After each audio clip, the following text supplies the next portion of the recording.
ஒரு வீடுங்கிறது செங்கலாலையும் சிமெண்டாலையும் மட்டும் ஆகுறது இல்ல. தன்னலம் பார்க்காத அன்பாலதான் ஒரு கட்டடம் வீடா உருமாறும். இப்படி எனக்கே தெரியக்கூடாதுன்னு நினைச்சு ரகசியம் காக்குற முத்து மாமாவா நடந்த அவமானத்தை நினைச்சு வருத்தப்படுவாரு. அது மட்டும் இல்ல, வேற யார்கிட்டயும் சொல்லாத ஒரு ரகசியத்தை வேற வழி இல்லாம இப்ப நான் சொல்றேன். முத்தரசு மாமா இந்த பிரச்சனை நடந்ததுல இருந்து குற்ற உணர்ச்சியில தவிக்குது.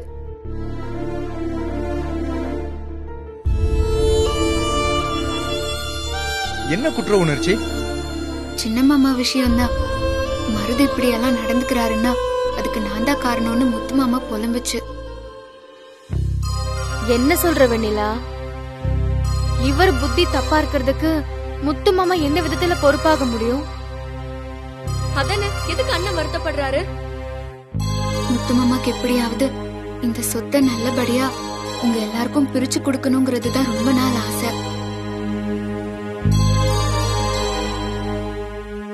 ஆனா அது நிறைவேறாம ஏதோ ஒரு தடங்கள் வந்துட்டே இருக்குங்கிறது தான் அவரோட வருத்தம். சரிக்கா, அதுக்கும் இதுக்கும் என்ன சம்பந்தம் இருக்கு? என்னாலதான் மருது இப்படி ஆயிட்டான். சொத்தை பிரிச்சு கொடுத்திருந்தா அவன் இப்படி ஸ்வேதா பேச்ச கேட்டு ஆடி இருக்க மாட்டான். பொறுப்பு வந்து கலை கூட சேர்ந்து வாழ்ந்திருப்பான்னு முத்து மாமா வருத்தப்படுது. அதுக்கு அவசியமே இல்ல. இப்பதான் சொத்து பாதுகாப்பா இருக்கு. அவர் கைக்கு மட்டும் சொத்து வந்திருந்தா என்ன பண்ணுவாருன்னு இப்பதான் பாத்துட்டு இருக்கமே. அதெல்லாம் இல்ல கலை. காலகாலத்துல நடக்க வேண்டியதெல்லாம் நடந்திருந்தா எல்லாமே சரியா நடந்திருக்கும்னு முத்து மாமாக்கு வருத்தம். அதெல்லாம் இல்லவே இல்ல வெண்ணிலா. சில பேரெல்லாம் சுட்டு போட்டாலும் திருத்த முடியாது. முத்தரசு மாமா வருத்தப்படுவாருன்னு நான் யோசிச்சது எவ்வளவு கரெக்ட்னு இப்ப உனக்கு புரியுதா? அதெல்லாம் பெரிய விஷயமே இல்லக்கா. அத பத்தி வெண்ணிலா அக்காவே கவலைப்படல. நீங்க எதுக்காக புலம்புறீங்க? புலம்பாம என்ன பண்றது? இன்னைக்கு மத்தியானம் ஹோட்டல்ல ஆர்டர் பண்ணிட்டு அது ஸ்பூன்ல சாப்பிடுறேன்னு பண்ணாரே ஒரு கூத்து. எப்படி சாப்பிடணும்னு காமிக்கிறேன்னு வந்த மட்டன் சிக்கன் எல்லாத்தையும் அந்த அக்ஷயாவும் சங்கீதாவுமே தின்னு தீத்துட்டாங்க. இதெல்லாம் பாக்கும்போது எனக்கு அப்படியே எங்கயாவது ஓடி போயிடலான்னு தோணுது. ஐடியா, செம்மையான ஐடியா. என்ன, எங்கேயாவது ஓடிரலாமா? விளையாடாதீங்க கார்த்தி. எனக்கு என்ன தோணுதுன்னா, நம்ம எல்லாருமா கிளம்பி எங்கேயாவது டூர் போயிடலாம் தோணுது. என்னங்க நீங்க சம்பந்தமே இல்லாம மொட்டை தலைக்கும் முழங்காலுக்கும் முடிச்சு போடுறீங்க? அதுதான் இல்ல, நம்ம எல்லாருமா டூர் போனா இப்படி கவலைப்படுற கலையக்கா மனசு மட்டும் இல்ல, எல்லார் மனசுலயும் நல்ல மாற்றம் வரும். நம்ம குழந்தைங்களும் ரொம்ப சந்தோஷப்படுவாங்க. அது மட்டும் இல்ல, வீட்டுல ஏற்கனவே ஸ்வேதா பூங்குதி அண்ணி அத்தை கூட போய் தங்கிட்டாங்க. இப்ப நாமளும் போயிட்டா மருது மாமா தனியா தவச்சு தண்ணி குடிப்பாரு. குடிப்பாரு, ஆனா வேற தண்ணி குடிப்பாரு. குறுக்க பேசாதீங்க, எனக்கு சொல்ல வந்ததே மறந்து போயிடும். சோ ஒரே தூண்டில்ல நம்ம பல மீன்களை பிடிக்க போறோம். ஐடியா என்னமோ நல்லாதான் இருக்கு. ஆனா முத்தரசன் இதுக்கு ஒத்துப்பாரா? கவலையே பட வேணாம். முத்து மாமாவை நான் பேசி சம்மதிக்க வைக்கிறேன். எல்லாரும் போய் துணிமணி எல்லாம் எடுத்து வைங்க. ஆனா முத்து மாமா கேட்டா எங்க போறோம்னு சொல்றது? ஒண்ணு பண்ணலாம். என் ஃப்ரெண்டு ரெசார்ட் ஒன்று நடத்துறான். ரொம்ப நாளா வாடா வாடான்னு சொல்லிக்கிட்டே இருக்கான். அங்க போலான்னு சொல்லிடுவோம். அப்ப சரி, சீக்கிரமா போய் எல்லாரும் ரெடியாக வேண்டிய வேலையை பார்ப்போம். வாங்க.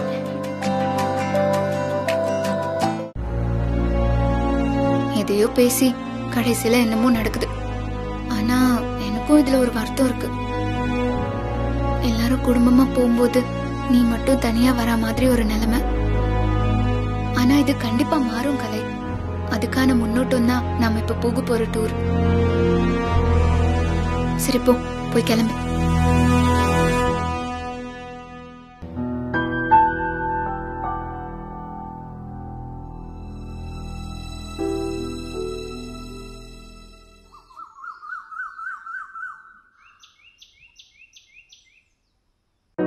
உனக்கு பசிக்குதா? பால் குடிக்கிறியா? நம்ம எல்லாரும் ஊருக்கு போலாம். அங்க போய் உனக்கு நிறைய இடம் சுத்தி காட்டுறேன். என்ன ஆச்சா? எவ்வளவு நேரம் நீங்க என்ன பண்றீங்க? எல்லாம் பேக் பண்ணியாச்சா? எவ்வளவு பேக் பண்ணிட்டு இருக்கு? விட்டா ஸ்கிரீன், ஃபேன், டியூப்லைட் எல்லாத்தையும் உள்ள வச்சிட்டு போட்டுருக்கு. இரு முத்து மாமா, இன்னும் கொஞ்சம் எடுத்து வைக்க வேண்டியது இருக்கு.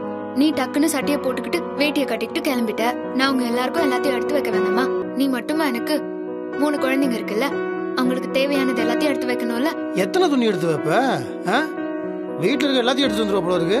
சரி வா, டைம் ஆயிடுச்சு, அவ்வளவுதான் இருக்க, வரத பண்ணுமா? அதெல்லாம் ஒண்ணும் வேணாம், எல்லாம் முடிஞ்சிருச்சு. தின்ன நிறைய பலகாரம் எல்லாம் பண்ணி வச்சிருக்கேன், அதை மட்டும் எடுத்துட்டா கிளம்பிட வேண்டியதா. தின்ன பலகாரங்கள், அதிரசம், முறுக்கு, சீடை இதெல்லாம் கொண்டு வந்து சாப்பிட்டு என் உயிரை வாங்க. அதுக்கப்புறம் நீ வெயிட் போடுற தேவையா அதெல்லாம்ப்பா? இப்போ இப்படிதான் சொல்லுவேன். அதுக்கப்புறம் அங்க வந்து ஏதாவது இருக்கான்னு என்ன சுத்தி சுத்தி வருவேன். சரிம்மா, நான் சண்டைக்கு வரல. இப்ப எது ரெடியா இருக்குன்னு சொல்லி அதை எடுத்து நான் கீழே போறேன். அதோ அதை எடுத்துட்டு போங்க. இதுவா? ருத்ரா ருத்ரா, விளையாடிட்டே இருக்காதீங்க, வாங்க போலாம். நீங்க போங்கப்பா, நாங்க அப்புறம் வரோம். சரி, குழந்தை கூட கீழே கொடுத்துறேன். நாங்க தான் தூக்கிட்டு வரோம். சீக்கிரம் வரணும். சரிங்கப்பா. வாங்க வாங்க.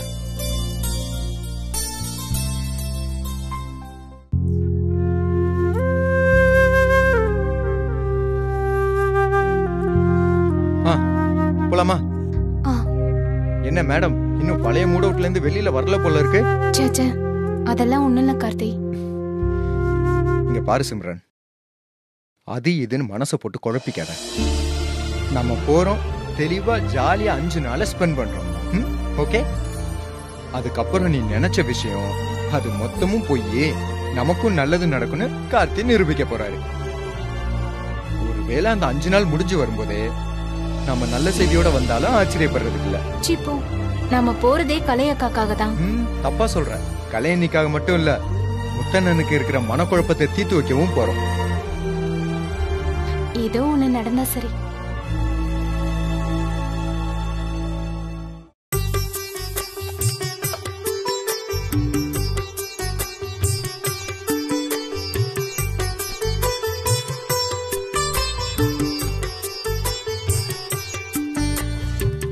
போலாமா? ஏய், இதெல்லாம் தூக்காத நீ. வெய். ஏன் வெயிட்ட தூக்க கூடாதுன்னு டாக்டர் ஏற்கனவே சொல்லிருக்காங்கல்ல, அதை மறந்துட்டு நீ பாட்டுக்கு தூக்கிட்டு இருக்க. உன் புருஷன் நான் இருக்கேன்ல, எதா இருந்தாலும் என்ன வேணும்னு சொல்லு, நான் செஞ்சு கொடுக்குறேன். ஆமா, அப்படியே செஞ்சு கொடுத்துருவீங்க. எங்க எனக்கு மத்தியானத்துக்கு என்ன மெனு வேணும்னு சொல்றேன், உங்க கையால எனக்கு சமைச்சு கொடுங்க பாப்போம். நீ இப்படி எல்லாம் கேட்டு என்ன மடக்கணும்னு தெரிஞ்சுதான் இந்த டூரே. அங்க போறோம், என்ன வேணும்னு ஆர்டர் பண்ணு, அங்க இருக்கிற குக்கு வந்து உனக்கு என்ன வேணுமோ செஞ்சு கொடுக்க போறாங்க. இல்ல, அங்க ஒரு கிச்சன் இருக்கும்ல, அந்த கிச்சன்ல நான் உங்களை கொண்டு போய் விடுறேன். நீங்க தானே சொன்னீங்க எனக்காக என்ன வேணாலும் செய்வேன்னு. அங்க வந்து நான் சொல்ற ஐட்டத்தை நீங்க சமைச்சு தரணும். அம்மா தாயே, உன் காலை வேணும்னாலும் காமி, நான் வேணும்னா உன் காலில் விழுந்து சரண்டர் ஆயிடுறேன். அதுக்காக இப்படி எல்லாம் பழி வாங்காதம்மா. லக்கேஜ் என்ன தூக்கிட்டு போட்டுமா மேடம்? தேங்க்ஸ்.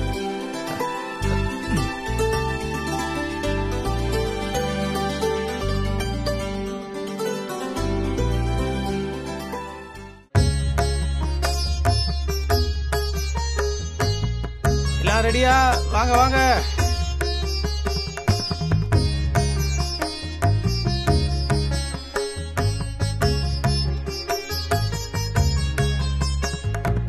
ஏய் கார்த்தி, என்னடா இவ்வளவு பெரிய பெட்டி எல்லாத்தையும் நீயே பேக் பண்ணியா?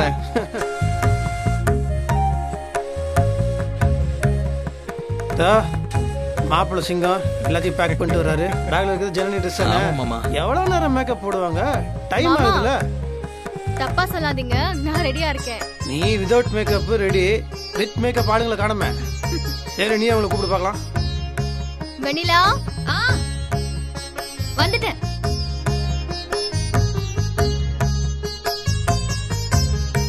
பாப்பா பாப்பா, எவ்வளவு நேரம் மேக்கப். ஏய், எங்க 3 குட்டீஸ்? ருத்ரா குழந்தையோட விளையாண்டுட்டு இருக்காங்க, அப்புறமா வந்துருவாங்க. இன்னுமா விளையாடுறாங்க? சரி போலாமா? அப்புறம் கார்த்தி, கேமரா எடுத்து வச்சிட்டீங்களா? அதான் ஆளுக்கு ஒரு கேமரா கையில வச்சிருக்கோமே. அதான் எல்லாரும் போன்லயும் கேமரா இருக்கு, அப்புறம் என்ன? இருந்தாலும் அது ஸ்பெஷல்ல, அப்படியே ஃபோக்கஸ் பண்ணி அதுல எடுத்தா நல்லா இருக்கும். அப்போ ஃபோக்கஸ் பண்ணி எடுக்கிறது நானு, போஸ் கொடுக்கிறது நீங்க 2 பேரா? கோச்சிக்காதீங்க கார்த்தி, அதுல கிடைக்கிற ஸ்டில்லே நல்லா இருக்கும். வெளியே போயிட்டு வந்ததுக்கு ஒரு ஞாபகார்த்தமா இருக்கும். எங்களும் ஒரு 10 ஸ்டில் எடுத்தா நாங்க உங்களை 2 ஸ்டில் எடுக்காம போயிருவோம். இது 2 ஸ்டில் தான். கேமரா எல்லாம் எடுத்து வச்சு பேக் பண்ணியாச்சு, கிளம்புவோமா? இது ஒரு விஷயமா இத பத்தி பேசிட்டு இருக்கீங்க?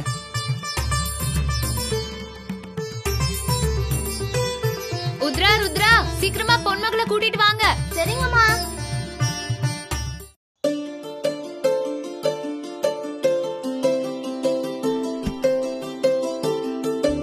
கார்த்தி.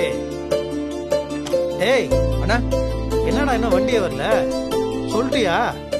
சொல்லிட்டேண்ணே, இதோ கால் பண்றேன்.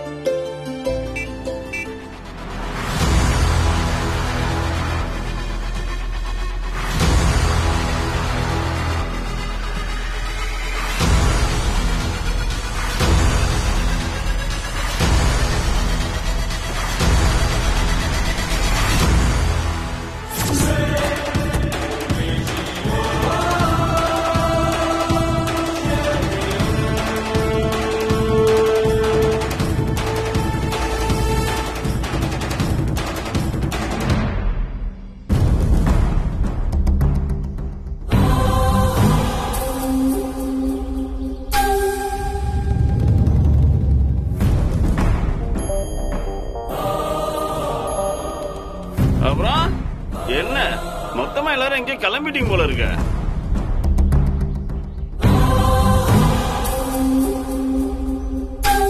என்னம்மா என் பாசத்துக்கு உரிய பொண்டாட்டிய நீ பதில் சொல்ல மாட்டியா? மருது, அவளை ஏன்டா பம்புக்கு எழுதிட்டு இருக்கிற? அது ஒன்றும் இல்லை, வீட்டுக்குள்ளேயே இருந்து எல்லாருக்கும் ஒரு மாதிரி ஸ்ட்ரெஸ்ஸாக இருக்குல்ல. பக்கத்தில் இருக்கிற ரெசார்ட்டுக்கு எல்லாம் ஃபேமிலியாக போகலான்னு பிளான் போட்டிருக்கோம். குழந்தைங்களுக்கு தான் வெயிட் பண்ணிட்டு இருக்கோம். அவங்க வந்துருவாங்க. நீங்கள் டக்குன்னு போயிட்டு உன் திங்ஸ்லாம் பேக் பண்ணி எடுத்துட்டு வா. நீங்களா பரிதாபப்பட்டு பிச்சை போடுவீங்க, நான் உங்க கூட கிளம்பி வரணுமா?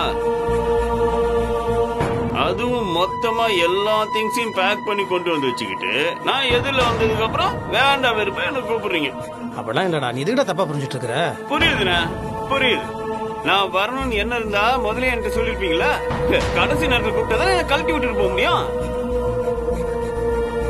இதே மாதிரிதான் எப்படி சொத்து வச்சதுல நான் தரேன், அம்மா வேணான்ட்டாங்க, ஆட்டுக்குட்டி வேணான்ட்டான்னு காரணம் சொன்ன மாதிரி இந்த சின்ன டூர் விஷயத்துல நான் ஏமாத்தும் போது சொத்து விஷயத்துல நான் ஏமாத்த இருப்பியா?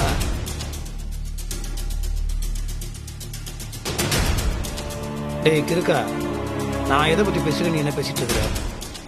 ஏய் மருதண்ணா, இங்க பாரு, அடுத்தவங்க சந்தோஷத்தை கெடுக்கிறதே உன் வேலையா போச்சு. தயவு செஞ்சு இப்படி எல்லாம் பேசிட்டு இருக்காத, வழியை விடு, நாங்களாம் கிளம்புறோம். ஏதோ நான் வந்து நீங்கெல்லாம் என்ன எப்படா டூரு கூப்பிடுவீங்கன்னு ஏதோ அலைஞ்சிட்டு இருக்க மாதிரில பேசிட்டு இருக்க. நான் கேட்டேன், நீங்க தானே என்ன கூப்பிடுறீங்க? நீங்க இப்ப வந்து என்ன கிளம்புனா என்ன அர்த்தம்? இப்படி எல்லாம் என்ன ஒம்பளிப்பீங்க, நான் பார்த்து சும்மா இருக்கணும்ல? இவரு நீ பேசுறதெல்லாம் தப்பு. சரி, முதல்ல உங்க எல்லாத்தையும் விடுங்க. என் அருமை பொண்டாட்டி, செல்ல பொண்டாட்டி இருக்கால, நான் என்னமோ அவளை மதிக்கல அது இதுன்னு 1000 விஷயத்த என்கிட்ட சொன்னீங்கல்ல, அவ என்ன மதிச்சு சொன்னாளா? இங்க பாருங்க, கண் கொண்டு என்னை பார்க்கறதுக்கே பிடிக்காதவல எதுக்கு கஷ்டப்பட்டு எங்க 2 பேரும் ஒட்ட வைக்க முயற்சி பண்றீங்க?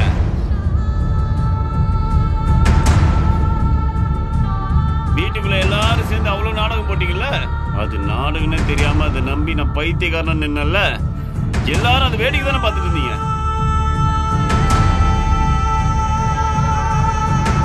இப்ப கிளம்புறோங்கிறத இவ என்கிட்ட ஒரு வார்த்தை கூட சொல்லல. உங்ககிட்ட சொல்லிட்டு போற அளவுக்கு என்ன பொண்டாட்டியாவும் மதிக்கல, ஒரு மனுஷியாவும் மதிக்கல. அப்படி இருக்கிறப்ப உங்ககிட்ட நான் ஏன் சொல்லணும்? நான் உங்ககிட்ட பேசினப்ப அதை காது கொடுத்து கேட்கறதுக்காக நீங்க நின்று இருக்கீங்களா? கண்டுக்காம அப்படிதானே விட்டுட்டு போனீங்க. எத்தனையோ நாள் உங்ககிட்ட பேசுறதா நினைச்சு அந்த 4 செவத்துக்கிட்ட தான் பேசிட்டு இருந்திருக்கேன். அப்படி இருக்கும்போது எதுக்காக நான் இதை மட்டும் சொல்லணும்? கலை, கொஞ்சம் அமைதியா இரு. சின்ன மாமா தான் ஏதோ கோவத்துல பேசுதுன்னா நீயும் இப்படி பேசினா என்ன அர்த்தம்? நீ பேசாம இரு வெண்ணிலா, உனக்கெல்லாம் ஒன்னும் புரியாது. நான் அழுது ஊஞ்சு போய் தான் இதெல்லாம் பேசிட்டு இருக்கேன். கலை கலை விடு, நீங்க கொஞ்சம் பொறுமையா இருமா. அப்படியே பொறுமையாரு, அமைதியாருன்னு அவளை சொல்லி சொல்லி உங்களுக்கு எல்லாம் அவளை தூண்டுறதே வேலையா போச்சுல. தெரியும் தெரியும், அவ அருமை தெரியணும் பெருமை தெரியணும் இவ்வளவு சொல்றீங்களே, ஏன் அருமை பெருமை என்னன்னு ஒரு நாளாவது அவளுக்கு தெரியுமா? உங்க அருமை பெருமையை தெரிஞ்சுக்கிற அளவுக்கு நீங்க தகுதியா ஒரு நாள் கூட நடந்துக்கிட்டது இல்ல. ஆமா ஆமா ஆமா, புருஷனை ஒரு நாளாவது மதிச்சுதானே அது உனக்கு தெரியும். எப்ப பார்த்தாலும் என்ன பைத்தியக்காரன் ஆக்கி அது வேடிக்கை பார்க்கறது தானே உனக்கு பழக்கமா போச்சு. என்னைக்காவது ஒரு நாள் நான் சொல்றது கேட்டு நடந்திருக்கியா? இங்க பாரு, ஒரே ஒரு விஷயம் கேட்டுக்க, இவங்க எல்லாரும் எதுக்கு அத்தனை விஷயம் பண்ணாங்க? நான் உன்னை புரிஞ்சுக்கணும், உன் கூட சேர்ந்து வாழணும் தானே.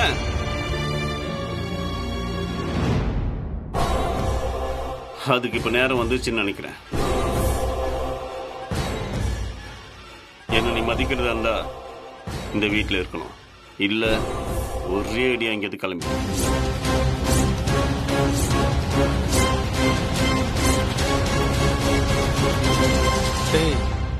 என்னடா பேசிட்டு இருக்கிற? ஆமாண்ணே, இத்தனை நாளா ஏதோ ரூமுக்குள்ள பேசிட்டு இருக்கோம்னு நினைச்சிட்டு இருந்தேன். என்னைக்கு எல்லாரும் முன்னாடி என்ன எடுத்தெறிஞ்சு பேசினாலோ இனிமே இப்படிப்பட்டவை என் கூட இருக்க வேணாம்னு முடிவு பண்ணிட்டேன்.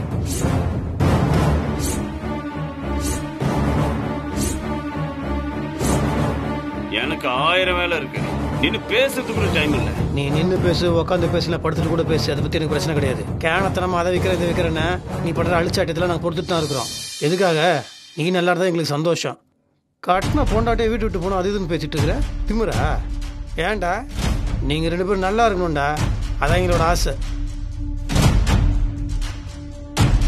அந்த நிலத்தை தரேன்னு அதுவும் வேணாம்னு சொல்லிட்டேன். என்னதான்டா நான் பண்ண சொல்றேன்? ஐயோ சாமி, வேண்டாம் வேண்டாம் சாமி, வேண்டாம். இந்த பழைய கதையெல்லாம் வேண்டாம். இங்க பாரு, இப்ப ஒரே ஒரு விஷயம் தான். நான் என் பொண்டாட்டி கூட சேர்ந்து இருக்கணும்னு நினைச்சீங்கன்னா இப்ப வீட்டை விட்டு அவ எங்கேயுமே கிளம்ப கூடாது.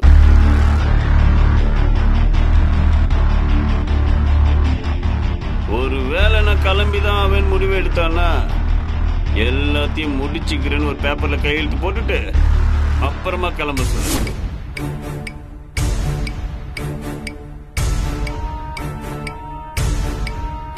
அண்ணே, என்னென்ன இப்படி கொஞ்சம் கூட மனசுல ஈவு இறக்கமே இல்லாம பேசுறா? வாமா வா, என் அருமை தங்கச்சிய வா. யாரு? நான் ஈவிரக்கல்லாம பேசுறேனா? நான் இப்படி ஈவிரக்கல்லாம பேசுறபடி மாத்துறதுக்கு யார் காரணம் தெரியல? நீங்க எல்லாரும் தான்.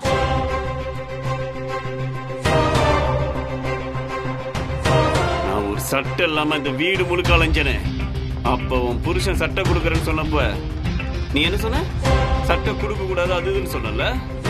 நீ என் தங்கச்சி, இப்ப எந்த மூஞ்ச வச்சுட்டு இதெல்லாம் பேசிட்டு இருக்க? தலைக்கு ஒண்ணு நான் மட்டும் உங்க எல்லாருக்கும் பதறது இல்ல. ஆனா நான் எக்கேடு கேட்டு போனாலும் பரவாயில்ல, அப்படிதானே? அண்ணே அப்படி இல்லைன்னு. வேண்டாம் வேண்டாம், நான் எதுவும் பேசுறதுக்கு ரெடியா இல்ல.